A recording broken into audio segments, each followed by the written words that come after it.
In North Carolina, 1,245,870 people struggle from hunger. Within the states, 38 million face hunger on a daily basis, and 13.1 million kids struggle from food insecurity. On the world level, 821 million people struggle from chronic hunger, and that was in 2016 to 2018. Now, after COVID, that could be close to or above a billion.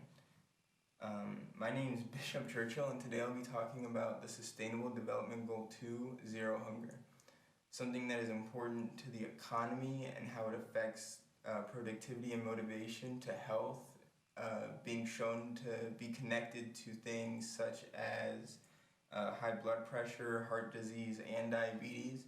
And within education, of course, it is shown to have a connection to hyperactivity, aggression, and anxiety within the classroom. And on the social development level, it is also shown to be connected to anxiety, but also delayed development, chronic illnesses such as asthma and anemia, and many other things. So I'm here today to show you that even though we're dealing with things like COVID-19 and international conflicts in Europe and Asia, and a global economic crisis, that hunger is still a major priority, and it is not something that we can ignore.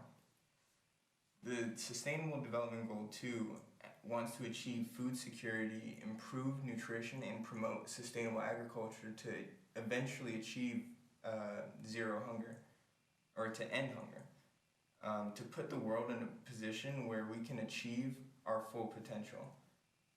While soup kitchens and food drives are solutions, they are short-term, and often they are not available to the people suffering from hunger across the world.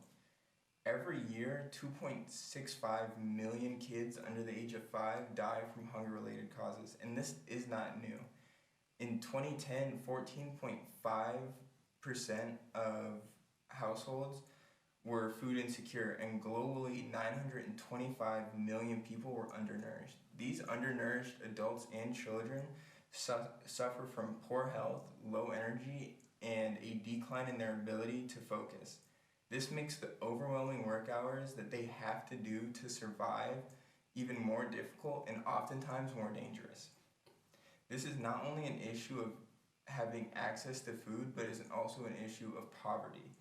With Feeding America showing that 72% of households that they served in their food kitchens lived at or below the federal poverty line. This has multiple factors, such as the drastic increase in income inequality over the past 30 years, and many other things, such as the increasing costs to get a college degree and get better education to get a better job. So how do we solve world hunger? Individually, you can volunteer at food kitchens and food drives in your local community, but us as individuals can't always do as much as we want, so it's our responsibility to reach out to our lawmakers in Congress to show that hunger is still a priority and it is something that we need to focus on.